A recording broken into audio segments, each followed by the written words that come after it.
جب خداوند صلیب پر تھا تو اس کی ایک بھی ہڈی توڑی نہ گئی۔ یہ اس کلام کی تکمیل ہے جو فرماتا ہے کہ ان میں سے ایک بھی توڑی نہیں جاتی۔ زبور 34:20 آیت۔ مسیح کی نہ ٹوٹی ہوئی ہڈی اس کی ناقابل شکست ابدی زندگی کی علامت ہے۔ اس طرح آدم کی پسلی مسیح کی ناقابل شکست ابدی زندگی کی علامت ہے۔ یہی وہ ابدی زندگی ہے جس سے کلیسیا بطور دلہن یعنی ہمسر تعمیر کی جاتی ہے، جو مسیح کے لیے تیار کی گئی۔ اسی دلہن کی تعمیر میں مسیح کو اپنی مثل کے طور پر کلیسیا حاصل ہوتی ہے۔ ہم نے اس امر کی طرف اشارہ کیا کہ حوا کے پاس وہی زندگی اور فطرت تھی جو آدم کے پاس تھی۔ یہ اس حقیقت کی علامت ہے کہ کلیسیا کے پاس وہی زندگی اور فطرت ہے جو مسیح کے پاس ہے۔ مزید یہ کہ جس طرح حوا کی صورت آدم ہی کی مانند تھی، اسی طرح کلیسیا بھی مسیح کی صورت پر ہے۔ علاوہ ازیں حوا قد میں بھی تقریباً آدم کے برابر تھی۔ یہ ظاہر کرتا ہے کہ کلیسیا کا قد بھی مسیح کے قد کے برابر ہے، ایک مکمل اکائی۔ آدم اور حوا کے ملنے سے ایک مکمل اکائی بنی۔ اسی اصول کے مطابق مسیح اور کلیسیا سے بھی ایک مکمل اکائی بنتی ہے۔ کلیسیا دراصل مسیح کا دوسرا نصف ہے۔ آدم اور حوا ایک تن ہوئے، مگر مسیح اور کلیسیا ایک روح ہیں۔ ہم خداوند سے کہہ سکتے ہیں، اے خداوند یسوع، کلیسیا کے بغیر تو محض نصف ہے، مکمل نہیں۔ اسی طرح تیرے بغیر ہم بھی مکمل نہیں ہیں۔ خداوند کی تعریف ہو کہ جب مسیح اور کلیسیا ایک ہو جاتے ہیں تو وہ ایک مکمل اکائی بن جاتے ہیں۔ کلیسیا میں ہماری فطری زندگی اور گری ہوئی انسانی فطرت کے لیے کوئی جگہ نہیں۔ انسانی زندگی اور فطرت مسیح کی ہمسر ہونے کے لائق نہیں۔ اس کی ہمسر ہونے کے لیے ہمیں زندگی اور فطرت میں مسیح کے ساتھ ایک ہونا ضروری ہے۔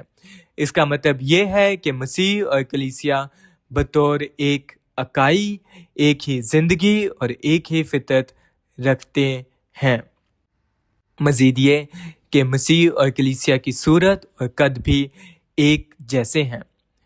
ہمیں ان باتوں کو محض تعلیم کے طور پر نہیں جاننا، بلکہ ایک آسمانی رویا کے طور پر دیکھنا ہے۔ ہمیں یہ دیکھنا ہے کہ کیوں ہمیں مسیح کو اپنی زندگی کے طور پر حاصل کرنا اور اس کی الہی فطرت میں شریک ہونا لازم ہے، اور مزید یہ کہ اس کی صورت میں یعنی اس کی جلالی صورت میں درجہ بدرجہ بدلتے جانا ہے۔ ہمیں یہ بھی دیکھنا ہے کہ چونکہ ہمیں مسیح کی ہمسر ہونا ہے، اس لیے ہمیں مسیح کے پورے قد کے اندازہ تک پہنچنا ہے۔ اگر ہم یہ رویا دیکھ لیں تو ہم افسیوں کے خط کے 5ویں باب میں مسیح اور کلیسیا کی علامت کو بخوبی سمجھ سکیں گے۔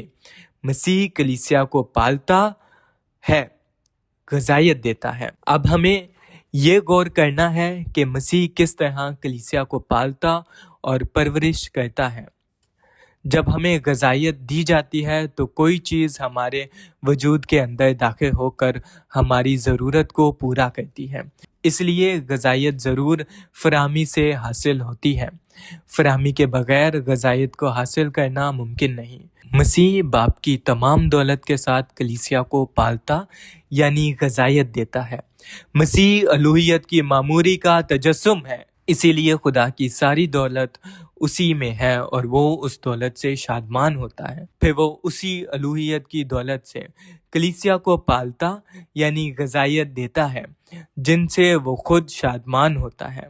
اس کا ثبوت یوحنا باب 15 سے ملتا ہے۔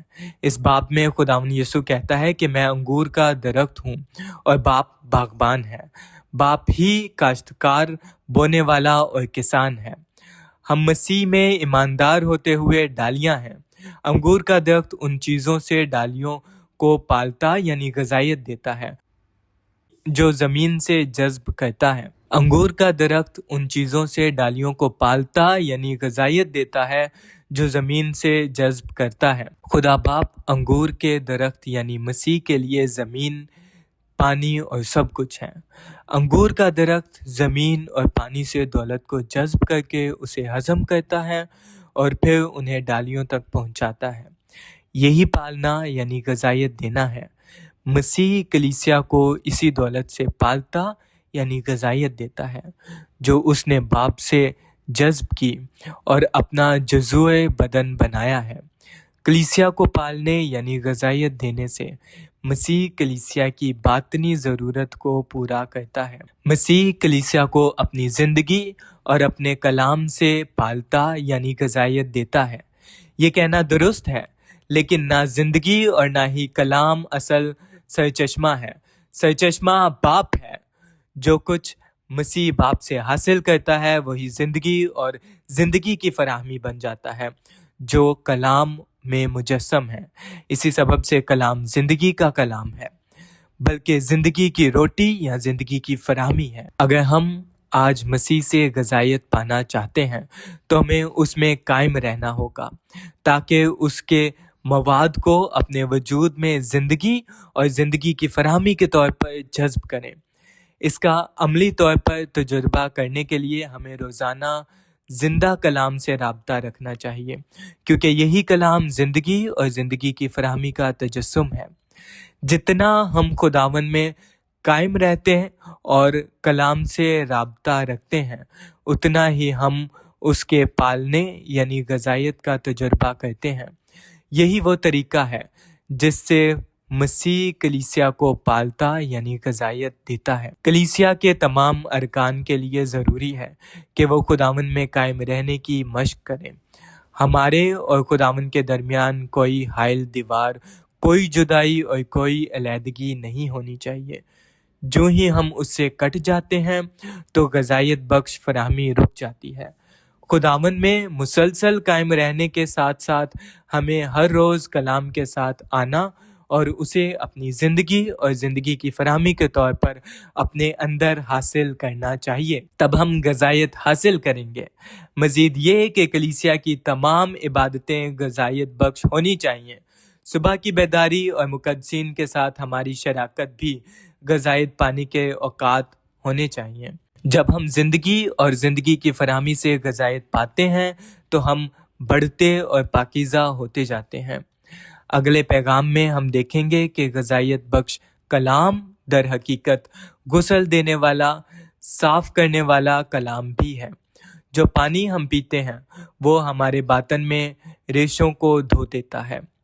جب ہم خداوند میں قائم رہتے ہیں تاکہ باپ کی دولت حاصل کریں، اور جب ہم کلام سے رابطہ رکھتے ہیں تاکہ زندگی اور زندگی کی فراہمی بھی حاصل کریں، تو ہم مسیح سے غذائیت پاتے ہیں۔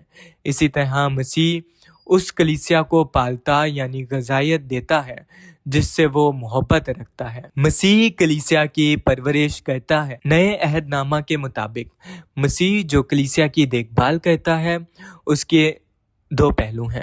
باطنی پہلو پالنا یعنی غذائیت دینا ہے، اور ظاہری پہلو پرورش کرنا ہے۔ غذائیت حاصل کرنا یہ ہے کہ کوئی شے ہمارے اندر منتقل کی جائے، اور پرورش سے مراد یہ ہے کہ بیرونی طور پر حرارت پہنچائی جائے اور تسلی دی جائے۔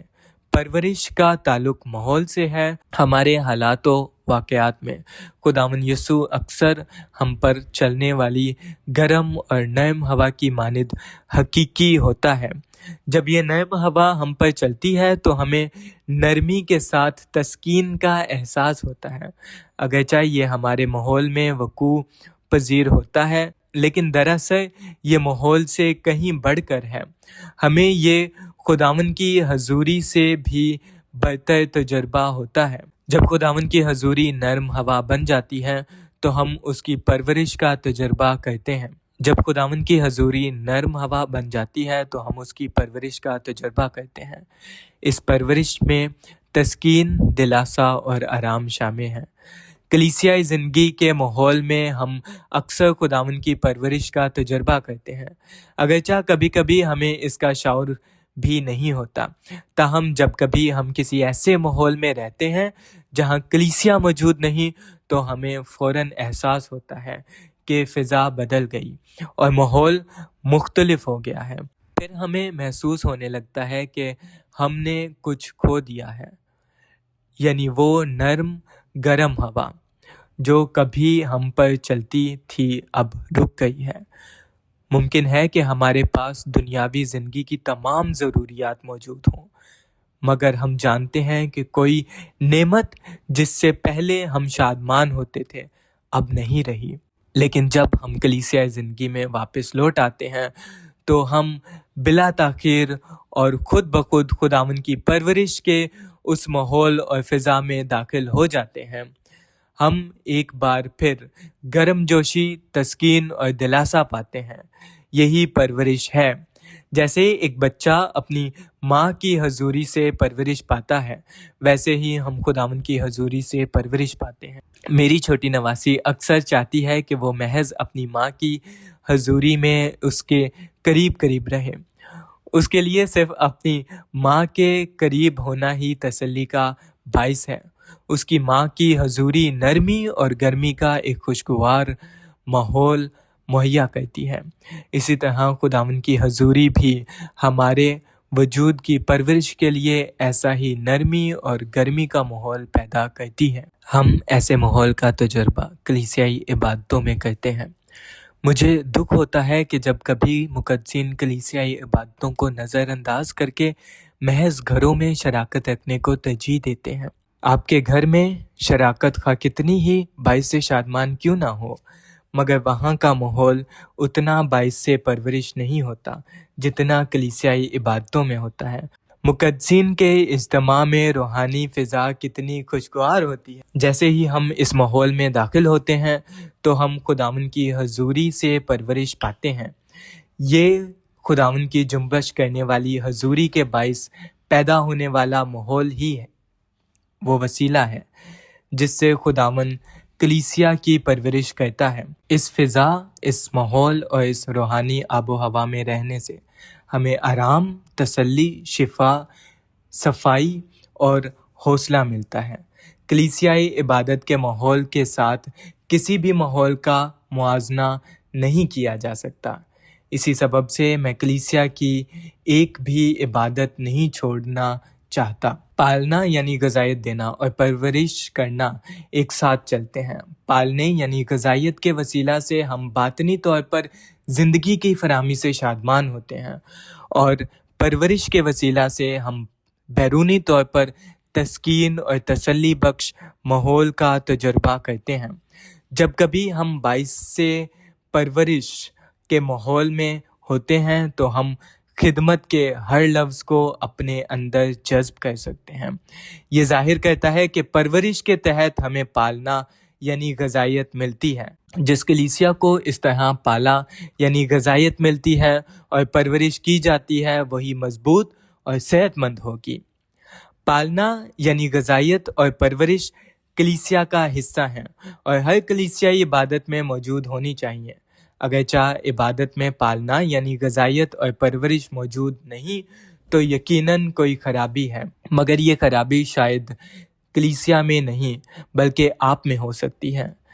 اگر آپ مناسب معمول کے مطابق اور روحانی طور پر صحت مند ہیں تو آپ کلیسیا میں خداوند کی حضوری کے باعث پرورش پانے والے ماحول سے شادمان ہوں گے، اور اسی ماحول میں زندگی کی غذائیت بخش فراہمی حاصل کریں گے۔